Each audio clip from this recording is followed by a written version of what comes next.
Hello everyone. तो कैसे हैं आप सब? आई होप आप सब अच्छे होंगे। स्वागत है आप सभी का आपके अपने चैनल जुनून पढ़ाई का में।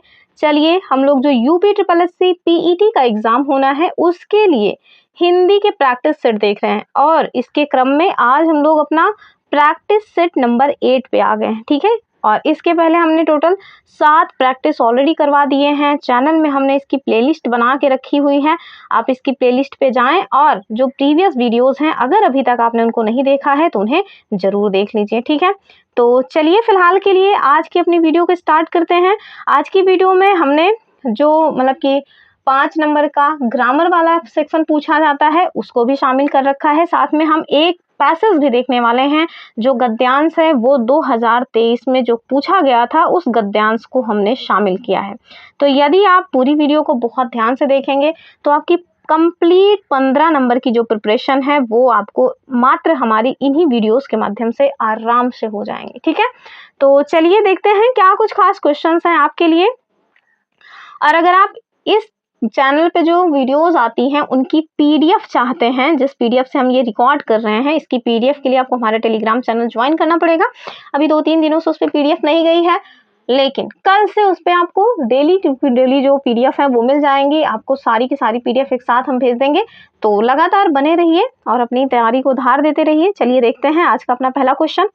स्टार्टिंग में हमने वर्तनी शुद्धिकरण के 5 क्वेश्चंस लिए हुए हैं। तो जो भी क्वेश्चंस हमने लिए हुए हैं क्रम से ऐसे ही लिए हैं, पहले वर्तनी शुद्धिकरण फिर जो है अन्य जो टॉपिक्स हैं वो। ठीक है, चलिए सबसे जो हमारा पहला क्वेश्चन है उसमें आपसे कह रहे हैं कि वर्तनी की दृष्टि से शुद्ध शब्द कौन सा है। ध्यान रखना है आपसे शुद्ध पूछ रहे हैं या फिर अशुद्ध। ठीक है, पहला देखिए कह रहे हैं पूजनीय। तो बहुत सारे लोग बहुत तेजी से कंफ्यूजन करके इसको पूजनीय को सही मान लेते हैं, जबकि पूजनीय ना होकर के होता है पूजनीय। ठीक है, क्या होता है? पूजनीय, ये ना है। दूसरा है प्रामाणिक, एकदम ठीक है, ये क्रम उल्टा हुआ है, ऑप्शन सी जो है दूसरे पे आ गया है। ठीक है, तीसरा है तत्कालिक, तो ये गलत है। हमने कल भी एक नियम बताया था कि जो जैसे कोई एक शब्द है, जैसे मूल शब्द है तत्काल, इसमें आप जब एक प्रत्यय लगाएंगे तो ये विशेषण बनेगा तात्कालिक। और इसमें नियम क्या होता है? तो इसमें नियम होता है कि जैसे तत्काल मूल शब्द है, इसमें आप एक प्रत्यय लगा रहे हैं तो इसका जो पहला वाला शब्द है वो बड़ा हो जाता है, अर्थात ये हो जाएगा तात्कालिक। क्या हो जाएगा? तात्कालिक। ठीक है, वैसे ही अधिकार शब्द है, मूल शब्द अधिकार है, जब आप इसको जो है विशेषण बनाएंगे तो ये क्या हो जाएगा?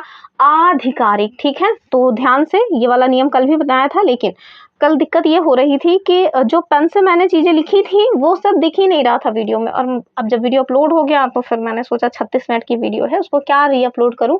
चीजें बता दी गई हैं, आगे भी वीडियोज में हम उसको मतलब बता ही देंगे। चलिए आगे देखिए, अगला जो है लास्ट वाला वो देखिए पैतृक है।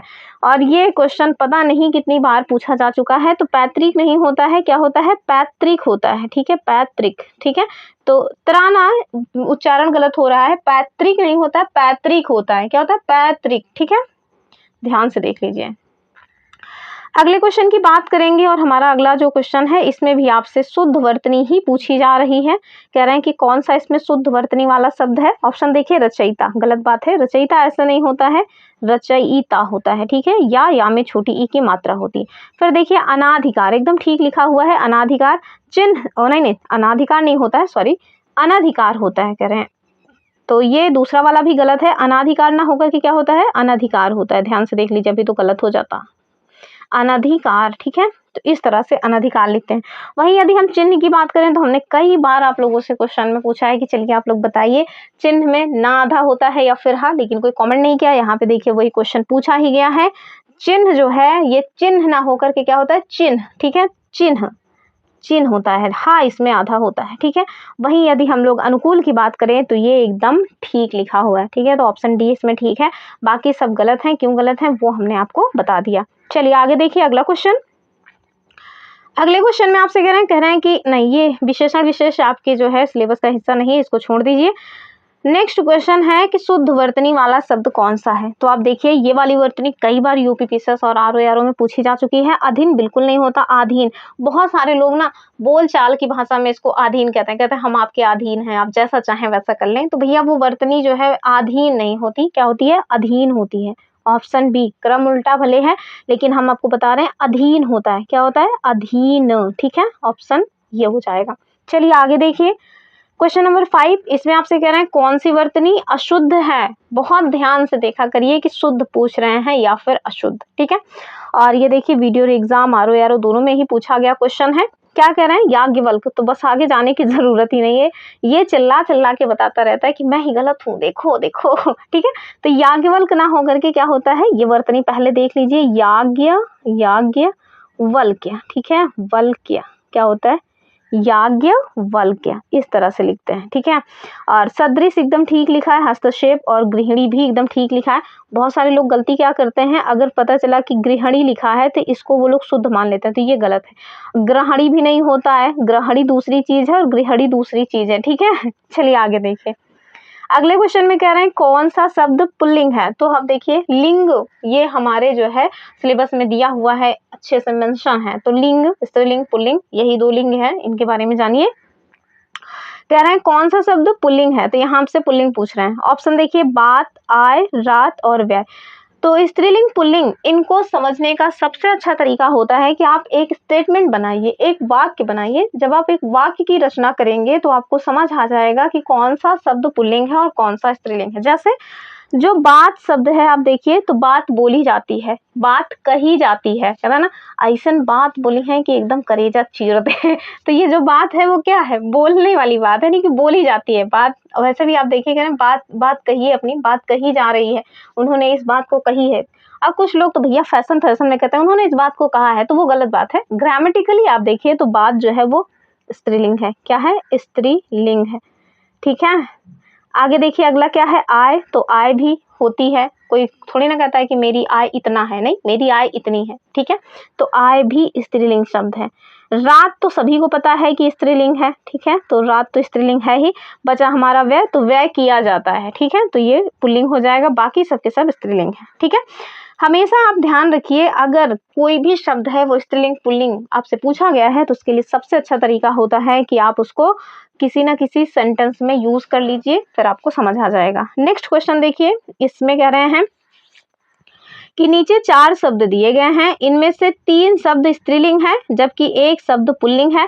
कौन सा शब्द पुल्लिंग है वो आपको बताना है। तो चलिए देख लेते हैं, ऑप्शन क्या है आपके पास, चाल, खाल, दाल और गाल। बस ज्यादा सोचना नहीं है, गाल सरासर पुल्लिंग है। कहना ना, गाल बजाया जा रहा है, गाल बजाना, कभी सुना है क्या गाल बजानी? एक कहावत भी है, गाल बजाना।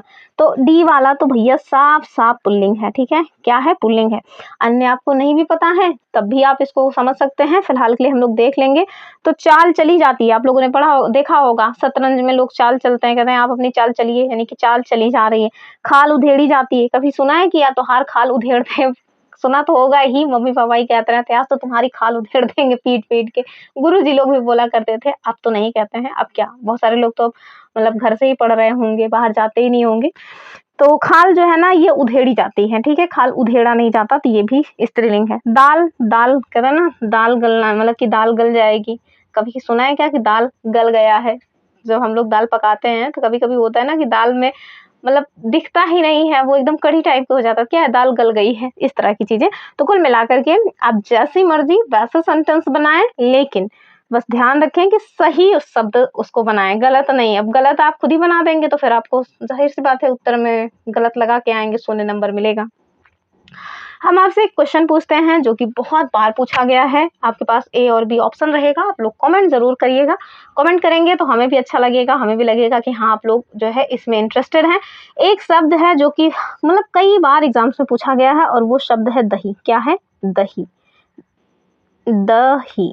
आपको बताना है कि दही स्त्रीलिंग है या पुल्लिंग है। ठीक है, स्त्रीलिंग ऑप्शन ए पे है, पुल्लिंग है ऑप्शन बी पे, और आपको बताना है कि दही जो है स्त्रीलिंग है या फिर पुल्लिंग है। ठीक है, चलिए अगले क्वेश्चन की बात करेंगे। कह रहे हैं निम्न में से कौन सा शब्द पुल्लिंग है, और आपको बताना है कि ऑप्शन क्या क्या है, जोगी, अमावस्या, नर्मदा या फिर वक्त्री। इसका उत्तर आप जाने रहिए, जोगी जो शब्द है ना वो पुल्लिंग है। ठीक है, तो जोगी कैसा शब्द है, ये एक पुल्लिंग शब्द है। बाकी अन्य अमावस्या हो गया, नर्मदा, वक्त्री, ये सभी स्त्रीलिंग शब्द हैं। क्वेश्चन नंबर 9 देखिए क्या कह रहे हैं। कह रहे हैं कि मनगढ़ंत, शिष्टता और घबराहट, इन शब्दों के लिंग बताइए, यानी कि इसमें कौन सा पुल्लिंग है कौन सा स्त्रीलिंग है। ऑप्शन देखिए, ऑप्शन ए है पुल्लिंग स्त्रीलिंग स्त्रीलिंग, दूसरा कह रहे हैं स्त्रीलिंग स्त्रीलिंग और पुल्लिंग, तीसरा स्त्रीलिंग स्त्रीलिंग और स्त्रीलिंग, और डी है पुल्लिंग व स्त्रीलिंग दोनों, स्त्रीलिंग और स्त्रीलिंग। ठीक है, तो चलिए देख लेते हैं इसका जो सही उत्तर है वो क्या हो जाएगा। यदि आप ध्यान से देखेंगे ना तो ऑप्शन ए और डी एक तरह से सेम सेम ही ऑप्शन है। तो हम आपको ऑप्शन जो है इसका डी हालांकि ठीक है, लेकिन आपको एग्जैक्ट बताते हैं क्या है। तो चाहे सपोज दैट ऑप्शन कैसा भी हो, आपको चीजें पता रहे। जैसे जो मनगढ़ंत है, तो कहते हैं ना मनगढ़ंत कहानी कहना, तो ये जो मनगढ़ंत शब्द है ये अपने आप में क्या है, तो ये पुल्लिंग है। क्या है, पुल्लिंग है। ठीक है, पुल्लिंग। वहीं यदि हम लोग शिष्टता की बात करें तो शिष्टता जो शब्द है ना वो एक स्त्रीलिंग शब्द है। कैसा है, स्त्रीलिंग शब्द है शिष्टता। वहीं यदि हम घबराहट की बात करें तो घबराहट होना, आपने देखा होगा ना, कहते हैं घबराहट होती है, घबराहट हो रही है। एग्जाम टाइम में अक्सर आप देखें कि जैसे ही आप गेट वगैरह पे पहुंचेंगे या कभी कभी तो पेपर आपको सामने आ जाता है तो बहुत घबराहट होती है। और अगर उसमें भी कोई कह रहा है बहुत घबराहट हो रहा है तो समझ लीजिए कि उसका जो स्क्रू है ना वो मतलब अंग्रेजों की साइड चला गया है, उसको अंग्रेज मतलब छोड़ गए हैं गलती से यहाँ पे भारत देश में। तो कुल मिलाकर के घबराहट होती नहीं है, सॉरी घबराहट होता नहीं है, घबराहट होती है, यानी कि एक स्त्रीलिंग शब्द है। तो इसका जो सही उत्तर है वो क्या हो जाएगा, पुल्लिंग स्त्रीलिंग और स्त्रीलिंग, अर्थात मनगढ़ंत पुल्लिंग शब्द है, शिष्टता और घबराहट स्त्रीलिंग शब्द है। ठीक है, नेक्स्ट क्वेश्चन की बात करेंगे और हमारा जो अगला क्वेश्चन है वो आपसे क्या कह रहे हैं, कह रहे हैं कि निम्नलिखित में से किस विकल्प में सभी शब्द पुल्लिंग है। ठीक है, आपको बताना है कि वो कौन सा शब्द है जिसमें सब के सब पुल्लिंग है। हीरा मोती मणि, बिल्कुल नहीं, इसमें आप देखिए मोती और मणि ये सभी स्त्रीलिंग है। कौवा खरगोश मंडल, यही ठीक है, कौवा भी पुल्लिंग है, खरगोश भी पुल्लिंग है, मंडल भी एक पुल्लिंग शब्द है। यही हार पायल पुखराज की बात करेंगे तो इसमें आपको सारे के सारे पुल्लिंग नहीं मिलेंगे। नथ मूंगा पन्ना में भी सारे पुल्लिंग नहीं है। ठीक है, तो आपको पता ही होगा, यहाँ पे आपको एक्सप्लेनेशन में भी दे दिया गया है कि पुल्लिंग स्त्रीलिंग क्या है। तो संज्ञा के जिस रूप से व्यक्ति या वस्तु के नर या मादा जाति का बोध होता है उसे हम लोग व्याकरण में क्या कहते हैं, लिंग कहते हैं। और हिंदी में आपको दो ही लिंग के भेद मिलेंगे, या तो वो स्त्रीलिंग होगा या फिर वो पुल्लिंग होगा। ठीक है, क्वेश्चन नंबर 11 देखिए, कह रहे हैं कौन सा शब्द पुल्लिंग है। ठीक है, ऑप्शन देखिए, विकृति, संस्कृति, दंपति या फिर प्रकृति। स्त्रीलिंग पुल्लिंग तो बाद में देखेंगे, पहले आपको ये पता होना चाहिए जो वर्तनी है वो। जैसे बहुत सारे लोग ना दंपति को क्या लिखते हैं, दंपत्ति लिखते हैं, और बोलचाल की लैंग्वेज में इसको दंपत्ति बोल भी देते हैं, तो ये सरासर गलत हो जाएगा। ठीक है, दंपति एकदम सही होता है। प्रकृति, अगर कहीं पर भी आपको प्रकृति इस तरह से लिखा हुआ मिला है तो समझ लीजिए कि ये भी रॉन्ग है। ठीक है, संस्कृति, तो संस्कृति में भी हो सकता है आपको कहीं कहीं इस तरह से देकर के फंसाया जाए कि अब बताओ इसमें क्या गलत है, तो इस तरह से चीजें नहीं होती हैं, ध्यान से देख लीजिए। विकृति में भी यही कर सकते हैं कि ता जो है उसको बड़ा में, ता में बड़ी की मात्रा लगा के पूछ लेंगे बताओ कौन सा गलत है। तो आप ध्यान से देखिएगा ये सब गलत है, इसमें जो वर्तनी लिखी है वो सही है। ये सारी वर्तनियां हमारे एग्जाम में पूछी जाती है, इस वजह से हमने आपको बता दिया। चलिए इसका उत्तर देख लीजिए, कह रहे हैं कौन सा पुल्लिंग है, तो आप ध्यान से देखेंगे तो आपको समझ आएगा इसमें जो दंपति शब्द है ना वो पुल्लिंग है, जबकि विकृति, संस्कृति और प्रकृति ये सभी स्त्रीलिंग शब्द हैं। ठीक है, नेक्स्ट क्वेश्चन देखें। अगले क्वेश्चन में आप देखिए, कह रहे हैं निम्नलिखित में से अनघ क्या है। ठीक है, तो अनघ का विलोम क्या हो जाएगा ये आपको बताना है। ऑप्शन देखिए, अनघ का विलोम निरघ, कृति, निष्पाप या फिर अघी। तो आप देखिए आरो में पूछा गया क्वेश्चन है और ऑप्शन डी इसका सही उत्तर हो जाएगा, अघी। ठीक है, मुझे तो लगता था अनघ का अघ होना चाहिए, लेकिन उन लोगों ने अघी माना है, तो आप भी अघी ही मान के रखिए, बहुत ज्यादा उसमें नेता नहीं बनना है, जो उन लोगों ने कहा है बस वही समझिए। एग्जामिनर के बाद एक मतलब जब भी आप एग्जाम देने जाए ना तो हमेशा इस बात को ध्यान में रखें, आपको जो भी चीजें आ रही हैं वो बात की बात है, लेकिन आपको हमेशा ये देख के रखना है कि एग्जामिनर ने जो पूछा है बस वही बताना है, उसमें अपना एक्स्ट्रा ऑर्डिनरी दिमाग नहीं लगाना है। एक कहावत है ना, मतलब गाना है मेरे ख्याल से, कि जो तुमको हो पसंद वही बात कहेंगे, तुम दिन को कहो रात तो हम रात कहेंगे। तो एग्जामिनर जो चाह रहा है वही बताइए, बहुत ज़्यादा एक्स्ट्रा ऑर्डिनरी बनने की ज़रूरत नहीं है। एग्जाम क्लियर हो जाएगा फिर एक्स्ट्रा ऑर्डिनरी बन जाइएगा, लेकिन अभी बस जो वो पूछ रहे हैं वो बताइए फिलहाल के लिए। चलिए आगे देखिए, तो अनघ का विलोम हो जाएगा अघी। वहीं जो अन्य शब्द हैं उन्हें भी देख लीजिए, जैसे निरघ का क्या हो जाएगा अघ। ठीक है, निरघ का हो जाएगा अघ। वहीं कृति की बात करें तो ये हो जाएगा आकृति। ठीक है, आकृति। ठीक, और अघी हो ही गया तो निष्पाप का क्या हो जाएगा, पाप हो जाएगा। ठीक है, चलिए आगे देखिए, यहाँ पे एक्सप्लेनेशन भी दिया हुआ है कि कृति का हो जाएगा आकृति और वहां पे पाप का निष्पाप हो जाएगा। चलिए अगले क्वेश्चन में आपसे कह रहे हैं कि अनय शब्द का विपरीतार्थक शब्द कौन सा है। ठीक है, तो यहाँ पे आपसे विलोम जो है वो पूछा जा रहा है। क्वेश्चन क्या है, आदि और आदि अनय का पूछ रहे हैं दरअसल। तो आदि का तो हो जाएगा अंत। ठीक है, तो आदि का तो अंत होता है, ठीक, अंत होता है। बचा क्या, ऊपरी, ऊपरी का क्या हो जाएगा, इसका तो अग हो जाएगा। ठीक है, वैसे ऊपरी का अग नहीं अधा होता है। नय का क्या हो जाएगा, अनय, तो इसका उत्तर भी यही हो जाएगा क्योंकि हमसे अनय का ही तो पूछे हैं, तो इसका उत्तर हो जाएगा ऑप्शन सी। अनघ का क्या हो जाएगा, ये हो जाएगा अग। ठीक है, उत्तर क्या हो जाएगा, ऑप्शन सी। बाकी जो अन्य हैं उन्हें भी हमने आपसे बता ही दिया। आगे क्वेश्चन देखिए, अगले क्वेश्चन में कह रहे हैं कि सभ्य व्यक्ति किसी का अपमान नहीं करते हैं, उपरोक्त वाक्य में रेखांकित शब्द का विलोम का चयन कीजिए। और इसमें जो शब्द रेखांकित है वो है सभ्य। ठीक है, चलिए तो यानी कि क्या पूछ रहे हैं, विलोम। तो सभ्य का विलोम क्या होगा, ये तो बहुत इजी सा क्वेश्चन है, ये हो जाएगा असभ्य। ठीक है, अगले क्वेश्चन की बात करेंगे, कह रहे हैं कि कौन सा युग्म सुमेलित नहीं है। ठीक है, तो विलोम का युग्म दिया हुआ है 4 और आपको बताना है कौन सा सुमेलित नहीं है। इसमें आप देखिए साफ साफ ऑप्शन डी गलत है। क्यों, क्योंकि अग्नि और आग ये दोनों एक दूसरे के क्या हैं, ये दोनों एक दूसरे के पर्यायवाची हैं। क्या है, पर्यायवाची। जबकि हमसे पूछ क्या रहे हैं, विलोम का सही युग्म पूछ रहे हैं। ठीक है, तो यही वाला रॉन्ग है, रॉन्ग हमसे पूछ रहे थे। जबकि अपना का पराया हो जाता है, आस्था का नावस मतलब कि अनास्था होता है और आकाश का होता है पाताल। ठीक है, तो इसका सही उत्तर क्या हो जाएगा, ऑप्शन डी, यानी कि अग्नि का पर्यायवाची है आग। ठीक है, चलिए अगले क्वेश्चन की बात करेंगे।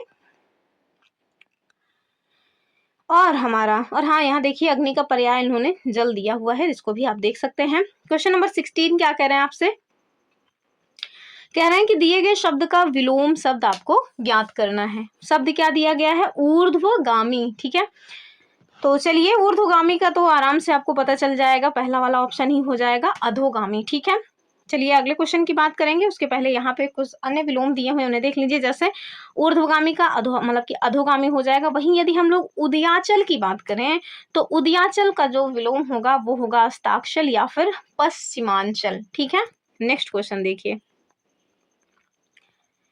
और जो हमारा अगला क्वेश्चन है उसमें देखिए, पहली बात तो ये जानिए कि ये क्वेश्चन कितने सारे एग्जाम्स में पूछा जा चुका है और 2-3 एग्जाम्स का तो मैंने मतलब कि टाइपिंग करते समय डिलीट कर दिया था। देखिए उसके बाद भी इतने सारे एग्जाम्स में ये क्वेश्चन पूछा जा चुका है, including UP triple SC and UPP and UPPSC, मतलब हर एग्जाम में पूछा गया है। इतना महत्वपूर्ण ये क्वेश्चन इन लोगों को लगता है। पूछ क्या रहे हैं, निम्न में से पक्षी शब्द का पर्यायवाची कौन सा नहीं है। ठीक है, ऑप्शन देखिए, विहंग, गाछ, खग या फिर शकुंत। ठीक है, तो इसका उत्तर भी देखे रहिए, इसका उत्तर जो है वो हो जाएगा ऑप्शन बी वाला, यानी कि गाछ। ठीक है, चलिए देख लीजिए इसके जो अन्य पर्यायवाची हैं। अब जब किसी भी शब्द का बहुत सारा पर्याय होगा ना तो फिर जाहिर सी बात है बच्चे उसमें फंसेंगे और फंसेंगे। एग्जामिनर के पास एक खुला संसार मिल जाता है, बहुत सारा है तो कोई सा भी उठा के डाल देंगे और उसमें पूछेंगे चलो बताओ कौन सा नहीं है। तो चलिए, और इस बार अगर आपने ध्यान से देखा होगा, वैसे आपको देखना चाहिए, अगर नहीं देखा है तो अभी भी समय है। आरओ का जो पेपर हुआ था उसको जरूर देख लीजिए। उसमें आप पर्यायवाची देखेंगे तो एक क्वेश्चन में 16 पर्यायवाची पूछी गई है। मतलब इतना सारा उनका मन किया कि चलो भर भर के पूछ लेते हैं, और बहुत पर्यायवाची गलत भी हुआ है। चलिए फिलहाल के लिए अब देखिए इसको कि पक्षी के जो पर्यायवाची शब्द हैं वो क्या है। एक तो पतंग है, पक्षी तो है ही, खग भी है, विहग है, परिंदा हो गया, चिड़िया, गगनचर, पखेरु, विहंग, शकुंत, अंडज, खेचर आदि। समझ आ रहा है, इतना सब है।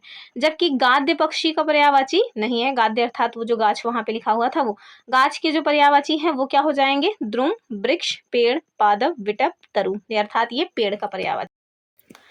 तो चलिए अगले क्वेश्चन को देखिए, क्वेश्चन नंबर 17। और ये आपसे क्या कह रहे हैं, कह रहे हैं कि चंद्रमा रात्रि की शोभा बढ़ाता है।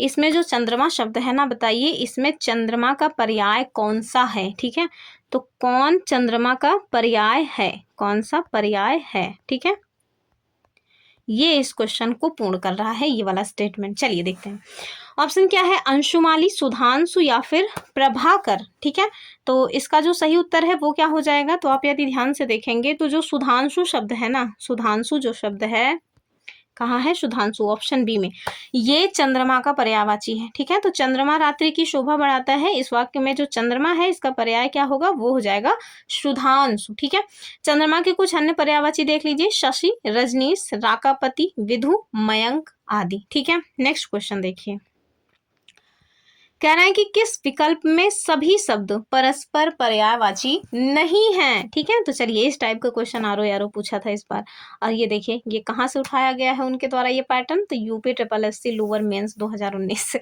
तो आप समझिए कि जो यूपी ट्रिपल एससी ने पूछ रखा है उस पैटर्न को उठा करके पीसीएस ने भी पूछा इस साल और आरओ ने भी पूछ रखा है। तो ये मत सोचिएगा कि जो आरओ के क्वेश्चन है वो हम क्यों करवा रहे हैं, तो उसके पीछे यही माइंड काम करा रहे हैं कि जो क्वेश्चंस यहाँ पूछे गए हैं वो वहाँ भी पूछे गए हैं आरओ में भी, और जो आरओ में पूछे गए हैं वो यहाँ क्यों नहीं पूछ सकते, जरूर पूछे जा सकते हैं।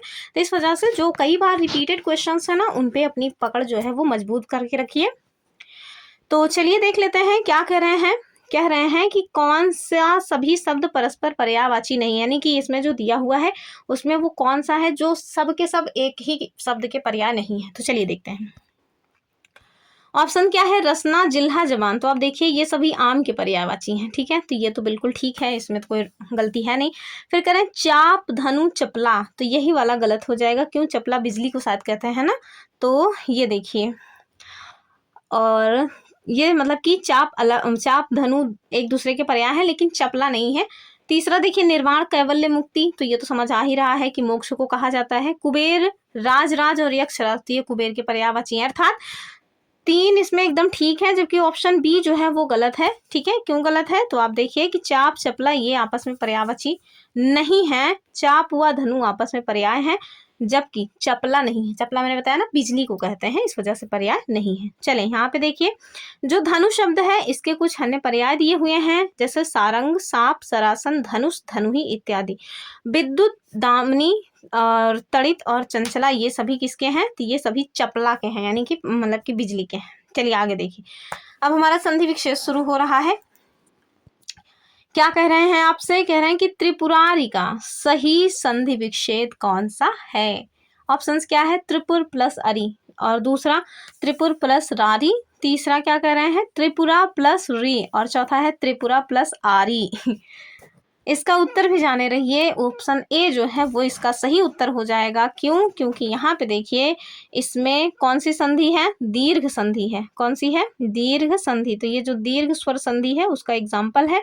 नियम जाने रहिए दीर्घ स्वर संधि में, तो जब ह्रस्व यानी कि छोटा आ, छोटी ई, छोटा ऊ और छोटी री के बाद क्या है, या तो ह्रस्व यानी छोटा है, छोटी ई, छोटा ऊ, छोटा मतलब कि री, या फिर दीर्घ बड़ा आ, बड़ी ई, बड़ा ऊ और डबल री आए, तो क्या होता है, दोनों के स्थान पर दीर्घ स्वर हो जाता है। जैसे विद्या प्लस अर्थी, अर्थात विद्यार्थी। यहाँ भी वही देखिए क्या हुआ है, त्रिपुर प्लस आरी। यहाँ पे देखिए जब आप इसको तोड़ मड़ोड़ करेंगे तो जो रा शब्द है ना उसमें आप देखिए छोटा आ है। ठीक है, तो रा में छोटा आ है, प्लस इधर भी देखिए छोटा आ है ही है। ठीक है, तो छोटा आ और छोटा आ मिलकर के क्या बन रहे हैं, बड़ा आ, अर्थात त्रिपुरारी। ठीक है, यहाँ पे था त्रिपुर प्लस अरी, दोनों मिलके क्या बनेंगे, त्रिपुरारी। कौन सी संधि है, तो अभी हमने देखा ये दीर्घ स्वर संधि है, जिसका नियम होता है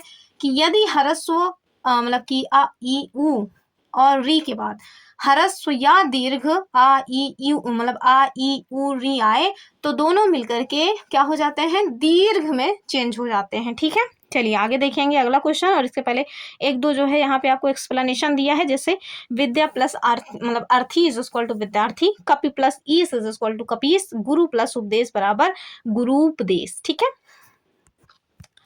अगले क्वेश्चन की बात करेंगे, कह रहे हैं स्थानापन्न का सही संधि विच्छेद कौन सा है। ठीक है, ऑप्शंस क्या है, तो स्थान प्लस पन्न, दूसरा ये तो वैसे भी गलत दिख रहा है, दूसरा है स्थानापन्न प्लस पन्न, तीसरा है स्थान प्लस आपन्न, और चौथा है स्थानापन्न प्लस ना, तो ये भी गलत ही है। ऑप्शन यदि हम इसकी सही ऑप्शन की बात करें तो वो हो जाएगा ऑप्शन सी वाला, स्थान प्लस आपन्न। ठीक है, तो चलिए देखिए इसके बारे में। तो यहाँ पे देखिए जो स्थानापन्न है इसका सही संधि विच्छेद क्या हो जाएगा, स्थान प्लस आपन्न। और शब्द के संधि विच्छेद में आ प्लस आ मिलकर के क्या हो रहे हैं, बड़ा आ हो रहे हैं। बताइएगा आप मुझे कौन सी मतलब कि कौन सी स्वर संधि है, अभी मैं बता के आई हूँ, तो इसको जरूर बताइएगा। इसी वजह से मैंने इसको ढक भी दिया है। चलिए आगे देखिए, कह रहे हैं कि नैनाभिराम का सही संधि विच्छेद कौन सा है। ऑप्शंस देखें, नैना प्लस अभिराम, नयन प्लस अभिराम, या फिर नय प्लस नाभिराम। तो ये तो सरासर गलत है, इसमें तो ज़्यादा दिमाग ही नहीं लगाना। नैना प्लस अभिराम ये भी गलत है। बचा यही दो, और यही में आपको बताना है कि नैना प्लस अभिराम होगा या फिर नयन प्लस अभिराम होगा। उत्तर क्या होगा, उत्तर हो जाएगा ऑप्शन ए वाला, नयन प्लस अभिराम इज इक्वल टू नयनाभिराम। ठीक है, तो चलिए इसका भी देख लीजिए क्या है, कौन सी संधि का एग्जाम्पल है। तो नयनाभिराम का जो सही संधि विच्छेद है वो क्या हो जाएगा, नयन प्लस अभिराम। ठीक है, यहाँ भी दीर्घ स्वर संधि का ही एग्जाम्पल है, जो हमने नियम बताया था कि यदि ह्रस्व आ ई उ री के बाद ह्रस्व या फिर दीर्घ आ ई उ री आए तो क्या हो जाते हैं, दोनों मिलकर के आपस में दीर्घ हो जाते हैं। तो वही यहाँ भी हुआ है, नयन प्लस अभिराम, या नयन में जो नयन है ना उसमें देखिए पहले में छोटा आ है, फिर अभिराम में भी पहले में छोटा आ है, दोनों मिलकर के क्या हो जाएंगे, बड़ा, यानी कि नयनाभिराम। ठीक है, वैसे ही पुस्तक प्लस आलय मिलकर के पुस्तकालय बन जाते हैं। अब चलिए हम लोग देखेंगे लोकोक्ति और मुहावरे। ऑप्शन पहला वाला क्या है, यानी कि पहला क्वेश्चन क्या है, बोए पेड़ बबूल का तो आम कहाँ से होए। सुना है कि नहीं आपने ये कहावत। इसके जो ऑप्शंस हैं उन्हें भी देख लीजिए कि कर्म के अनुसार फल नहीं मिलता, दूसरा जैसा कर्म करोगे वैसा फल मिलेगा, और तीसरा कर्म और फल का कोई संबंध नहीं, चौथा है कर्म करो फल की इच्छा मत करो। तो देखिए ये डी तो बिल्कुल नहीं होगा कि कर्म करो फल की इच्छा मत करो। इसका यदि हम सही उत्तर की बात करें कि बोए पेड़ बबूल का तो आम कहाँ से हो, ये हो जाएगा, एक सेकेंड, जैसा कर्म करोगे वैसा फल मिलेगा। अर्थात अगर दूसरों के लिए गड्ढा खोदोगे तो खुद भी उस गड्ढे में गिरोगे। ठीक है, तो इसका सही उत्तर क्या हो जाएगा, ऑप्शन बी वाला। चलिए अगले क्वेश्चन को देखिए, question number next, question number 23 आपसे कह रहे हैं कि बैल न कूदे कूदे तंगी, इस कहावत का अर्थ क्या है। ऑप्शन देखें, वीरता पर विश्वास होना बिल्कुल नहीं, गड्ढे में कूदना बिल्कुल नहीं, साहसिक कार्य करना बिल्कुल नहीं। आप देखिए ऑप्शन डी हो जाएगा कि स्वामी के बल पर साहस, मतलब कि स्वामी के बल पर सेवक का साहस, यानी कि जो दूसरे के बल पे कूदने वाले लोग होते हैं ना, उनके लिए ये लोकोक्ति या ये कहावत है कि बैल न कूदे कूदे तंगी। ठीक है, चलें अगले क्वेश्चन की बात करेंगे, क्वेश्चन नंबर नेक्स्ट। ये क्वेश्चन यानी कि ये जो कहावत है ये बहुत घटिया सी कहावत है, इस तरह की कहावत को बैन करना चाहिए, एग्जाम कम से कम एग्जाम में तो बिल्कुल नहीं पूछा जाना चाहिए। कह रहे हैं कि बाँझ के जाने प्रसव की पीड़ा, तो महिलाओं को हमेशा से टारगेट किया गया है, तो लोग इस तरह की कहावतें पहले ही किया करते थे। अब इससे अच्छा होता कि पूछ लेते, जाके पैर ना फटी बेवाई ऊ का जाने पीर पर आई, तो उसका भी लगभग जो सेम क्वेश्चन है उसका मतलब उत्तर निकल आता। लेकिन अब क्या करिएगा, एग्जामिनर का माइंड पता नहीं क्या कर रहा था। तो चलिए, बाँझ के जाने प्रसव की पीड़ा, इसका अर्थ क्या हो जाएगा, दूसरों का दुख दर्द नहीं समझना बिल्कुल नहीं, सहानुभूति नहीं दिखाना नहीं, सहनतानहीन होना बिल्कुल नहीं, जिस पर बीतती है वही जानता है, ये इसका सही उत्तर हो जाएगा। ठीक है, चलिए अगले क्वेश्चन की बात करेंगे। यहाँ कह रहे हैं कि 4 दिन की चांदनी फिर अंधेरी रात। अब जैसे कोई अगर स्पेशली अगर हस्बैंड वाइफ की बात करें, कोई हस्बैंड है अपनी वाइफ को बहुत ज़्यादा मान रहा है, स्पेशली जब नई नई शादी है ना, तो जो आस पड़ोस की महिलाएं हैं जो बहुत ज़्यादा कुढ़ने वाली हैं वो बताती हैं इस तरह की बात, अरे 4 दिन की चांदनी फिर अंधेरी रात, 4 दिन बाद देख अब कितना मैं आती। चलिए फिलहाल के देखते हैं। थोड़े दिन का सुख, 4 मतलब कि चांद ना दिखाई देना, 4 दिन चांद दिखना, या फिर सुखी सुख होना, तो क्या हो जाएगा, थोड़े दिन का सुख। ठीक है, चलिए अगले क्वेश्चन को देखिए। और अब आ गया है हमारा पैसेज। ठीक है, गद्यांश आ गया है। गद्यांश में आप ध्यान दीजिएगा, गद्यांश का कनेक्शन जो हमारे वीडियोस का अन्य मतलब कि मतलब जो क्वेश्चंस हैं उनको मत ऐड करके देखिएगा। ऐड करने का मतलब है कि वहाँ हमने 25 क्वेश्चन देखे, उसके बाद यहाँ पे 36 आ गया, तो आप सोच रहे होंगे 10 क्वेश्चन कहाँ गए। तो जहाँ से मैंने ये देखिए पीडीएफ का हमने स्क्रीनशॉट लिया है, तो जहाँ पे ये वाला दिया हुआ था गद्यांश, उसमें ये 36 नंबर का क्वेश्चन था। और ध्यान से देखिए कि ये पैसेज कहाँ पूछा गया है, यूपी SSSC पेट जो 28 अक्टूबर 2023 मतलब 2nd शिफ्ट में हुआ था वहाँ पे। ठीक है, तो सबसे पहले हम लोग क्या करेंगे, गद्यांश पढ़ लेंगे, कह रहे हैं। और हाँ, वीडियो की क्वालिटी जो है, आप अपने वीडियो की जो क्वालिटी है उसको थोड़ा इंक्रीज कर लीजिएगा, 720 पे कर लीजिएगा, तब जाके आपको वीडियो अच्छी दिखाई देगी, क्योंकि इसको हमने स्क्रीनशॉट रखा है और इस वजह से ज़्यादा चांस है कि आपको थोड़ा ब्लर दिख रहा हो। चलिए देखिए, कह रहा है निम्नलिखित गद्यांश को पढ़ करके पूछे गए प्रश्नों के उत्तर दीजिए, प्रश्न 36 से 40। तो देख लेते हैं ऐसा क्या है। कह रहे हैं आज किसी भी व्यक्ति का सबसे अलग एक टापू की तरह जीना संभव नहीं रह गया है। भारत में विभिन्न पंथों और विभिन्न मत मतांतरों के लोग साथ साथ रह रहे हैं। ऐसे में ये अधिक जरूरी हो गया है कि लोग एक दूसरे को जानें, उनकी ज़रूरतों को, उनकी इच्छाओं आकांक्षाओं को समझें, उन्हें तरजीह दें और उनके धार्मिक विश्वासों, पद्धतियों, अनुष्ठानों को सम्मान दें। आगे देखिए कि भारत जैसे देश में ये और भी अधिक जरूरी है, क्योंकि यह देश किसी एक धर्म, मत या विचारधारा का नहीं है। स्वामी विवेकानंद इस बात को समझते थे और अपने आचार विचार में अपने समय से बहुत आगे थे। उनका दृढ़ मत था कि विभिन्न धर्मों संप्रदायों के मध्य संवाद होना ही चाहिए। वे विभिन्न धर्मों संप्रदायों की अनेक रूपता को जायज और स्वाभाविक मानते थे। स्वामी जी विभिन्न धार्मिक आस्थाओं के मध्य सामंजस्य स्थापित करने के पक्षधर थे और सभी को एक ही धर्म का अनुयायी बनाने के विरुद्ध थे। ठीक है, आजकल जैसे आप देखिए, आजकल के जो आ गए हैं, मतलब कि पुजारी लोग, हिंदू राष्ट्र बनाना है। क्यों हिंदू राष्ट्र बनाना है? क्यों विविधता को आप लोग चैलेंज करते रहते हैं हमेशा? पहले के जो लोग थे उन्हें देखिए, आगे देखिए वे कहा करते थे। तो उनका जो कथन है उसको ध्यान से देख लीजिए कि यदि सभी मानव एक ही धर्म को मानने लगे, एक ही पूजा पद्धति को अपना लें और एक सी नैतिकता का अनुपालन करने लगे, तो ये सबसे दुर्भाग्यपूर्ण बात होगी, क्योंकि यह सब हमारे धार्मिक और आध्यात्मिक, इस शब्द को ध्यान से देख लीजिए, आध्यात्मिक किस तरह से लिखा जाता है, वर्तनी शुद्धिकरण में पूछा जाता है। ठीक है, विकास के लिए प्राण घातक होगा। ठीक है, हमें यहाँ मतलब तथा हमें हमारी सांस्कृतिक, तो सांस्कृतिक कैसे लिखा जाता है उसको भी देख लीजिए, जड़ों से काट देगा। हमें सभी धर्म संप्रदाय, पंथ, विचारों के लोगों को और उनकी विचारधाराओं और उपासना पद्धतियों को उचित सम्मान देना चाहिए। ठीक है, आगे देखिए, किसी भी व्यक्ति को, चाहे वह किसी जाति, धर्म और भाषा से संबंधित है, प्रकृति ने समान बनाया है। सभी मनुष्यों में एक ही परमात्मा का वास है। जातगत, वैसे इसमें जागतिक लिखा है, मेरे ख्याल से ये जातिगत होना चाहिए। ठीक है, विकास की दृष्टि से कोई पिछड़ा हो सकता है। यदि कोई पिछड़ा हुआ है तो उसे अपने साथ ले लेने से मानवता खिल उठती है। ठीक है, तो ये हमारा पैसेज रहा है।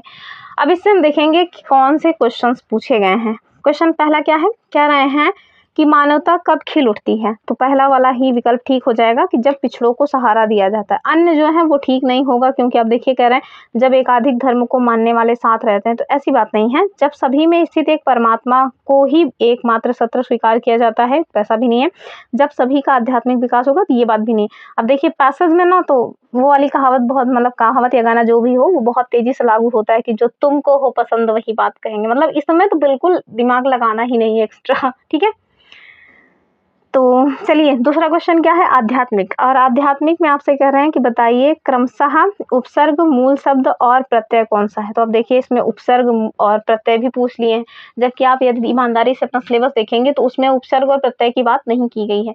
तो आपको समझ तो आ ही रहा होगा कि जरूरी नहीं है कि उतना ही वो पूछे। पैसेज में तो ये कुछ भी पूछ सकते हैं, तो इस वजह से थोड़ा एक्स्ट्रा तैयारी करके हमें रखनी पड़ती है। चलिए देखिए क्या कह रहे हैं, और मतलब कि विकल्प क्या है, आध्यात्मिक शब्द है। इसमें आपको बताना है कि मूल शब्द कौन सा है। सबसे पहले तो हम मूल शब्द ही पकड़ेंगे, क्योंकि अगर हमें मूल शब्द पता चल गया तो हम लोग प्रत्यय और उपसर्ग जरूर निकाल लेंगे। उपसर्ग और प्रत्यय क्या होता है, तो उपसर्ग पहले जानिए कि कोई भी शब्द है, कोई भी मूल शब्द है, उसके पहले यानी कि शुरुआत में, उसके शुरुआत में कोई शब्द आ करके उसके शब्द में हेर फेर कर दे या शब्द को ही बदल दे, तो वो होता है उपसर्ग। वहीं प्रत्यय की यदि बात करें तो ये किसी भी मूल शब्द के अंत में लग करके उसके शब्द में, उसके अर्थ में हेर फेर करता है। ठीक है, चलिए शब्द पहले देखिए, आध्यात्मिक शब्द है और इसमें आपको देखना है कि कौन सा मूल शब्द है। तो इसका जो मूल शब्द है ना वो है आत्म। क्या है, आत्म इसका मूल शब्द है। और इसमें कौन सा प्रत्यय लगा हुआ है, इसमें एक प्रत्यय लगा हुआ है, तो ये तो हो गया आत्मिक। ठीक है, बचा क्या, आध्या। तो जाहिर सी बात है कि इसमें जो अधि है वो इसमें उपसर्ग लगा हुआ है, यानी कि अधि प्लस आत्म प्लस इक, इस तरह से बना हुआ है ये आध्यात्मिक। ठीक है, चलिए अगले क्वेश्चन की बात करेंगे। और उपसर्ग क्या है, और हाँ इसका उत्तर वो तो बताया ही नहीं, कहाँ पे है, अधि प्लस आत्म प्लस ही, यानी कि ऑप्शन ए में। चलिए अगले क्वेश्चन को देखिए। कह रहे हैं कि स्वामी विवेकानंद इस बात को समझते थे और अपने आचार विचार में अपने समय से बहुत आगे थे। ये किस टाइप का प्रकार है? तो अब देखिए मतलब कि वाक्य कितने प्रकार के होते हैं, ये क्वेश्चन भी यहाँ पूछ लिया गया है। तो गद्यांश में वो कुछ भी पूछ सकते हैं, आप उसमें कुछ भी नहीं कह सकते हैं कि नहीं ये तो हमारे सिलेबस का हिस्सा नहीं है। तो थोड़ा आपको एक्स्ट्रा चीज़ें पढ़नी ही पड़ेंगी। तो देख लीजिए, मिश्रित वाक्य, सामान्य वाक्य, संयुक्त या फिर विधिवाचक। तो हम लोग 5 प्रकार के मतलब कि सामान्यता वाक्य पढ़ते हैं। तो सामान्य, दूसरा संयुक्त, तीसरा मिश्रित। इसमें आप देखिए तो अगर किसी भी 2 स्वतंत्र मतलब कि वाक्य को किसी भी योजक शब्द के साथ जोड़ा जाता है तो हम उसे क्या कहते हैं? उसे कहते हैं संयुक्त वाक्य। तो आप इसमें देखिए, स्वामी विवेकानंद इस बात को समझते थे, ये अपने आप में एक स्वतंत्र वाक्य है। और अपने आचार विचार में अपने समय से बहुत आगे थे। तो अपने आचार विचार में अपने समय से बहुत आगे थे, ये भी अपने आप में एक स्वतंत्र शब्द है। इन दोनों स्वतंत्र शब्दों को देखिए एक योजक चिन्ह यानी कि एक अव्यय के साथ जोड़ा गया है, और वो अव्यय क्या है? वो है और। अर्थात इसका जो सही उत्तर है वो हो जाएगा ऑप्शन सी, यानी कि संयुक्त वाक्य। ठीक है। 39 नंबर का क्वेश्चन देखिए। कह रहे हैं गद्यांश के अनुसार धर्म संप्रदायों के विषय में विवेकानंद का क्या विचार था? तो ऑप्शन क्या है? केवल हिंदू धर्म की पूजा पद्धति सही है, ऐसी तो कोई बात उन्होंने कही नहीं। कह रहे हैं सभी धर्म समान है, धर्म संप्रदायों की अनेक रूपता जायज और स्वाभाविक है, एकदम ठीक बात है। तीसरा, हिंदुओं को भारत में रहने और अपना धर्म पालन करने का अधिकार है, तो वो बातें अपनी जगह हैं, पर इन्होंने इस तरह की बातें नहीं कही हैं। भारत में केवल एक धर्म का पालन हो चाहिए, ये तो सरासर गलत है। ठीक है। चलिए अगले क्वेश्चन को देखिए, यही लास्ट क्वेश्चन हो जाएगा हमारी आज की वीडियो का। कह रहे हैं कि हमारे धार्मिक और आध्यात्मिक विकास के लिए क्या प्राण घातक है, यानी कि क्या नुकसानदेह है? तो कह रहे हैं भारत जैसे देश में किसी एक धर्म का पालन, तो हाँ ठीक है। अब जहाँ पे इतनी ज्यादा डाइवर्सिटी है वहां पे केवल अगर मतलब किसी एक ही धर्म को मान्यता दी जाएगी तो फिर ये हमारी जो सामाजिक संस्कृति है उसके लिए प्राण घातक हो जाएगी। तो उत्तर क्या हो जाएगा? ऑप्शन ए वाला। ठीक है। तो चलिए, टोटल इतने क्वेश्चंस आज की वीडियो में शामिल थे। आई होप आपको वीडियो पसंद आई होगी, और वीडियो पसंद आई है तो लाइक शेयर करना ना भूलें। चैनल को सब्सक्राइब जरूर करके रखें, लाइक भी कर दिया करें। अपने फ्रेंड्स को शेयर करेंगे तो थोड़ा अच्छा ही लगेगा हमें। और जो क्वेश्चन हमने पूछा है उसको कमेंट जरूर करिएगा। तो फिर मिलेंगे अपनी अगली वीडियो में, और टेलीग्राम चैनल जरूर ज्वाइन करके रखिए ताकि आपको वहाँ से जो PDF वगैरह है वो मिलती रहे। तो फिर मिलते हैं, तब तक के लिए नमस्कार एंड जय हिंद।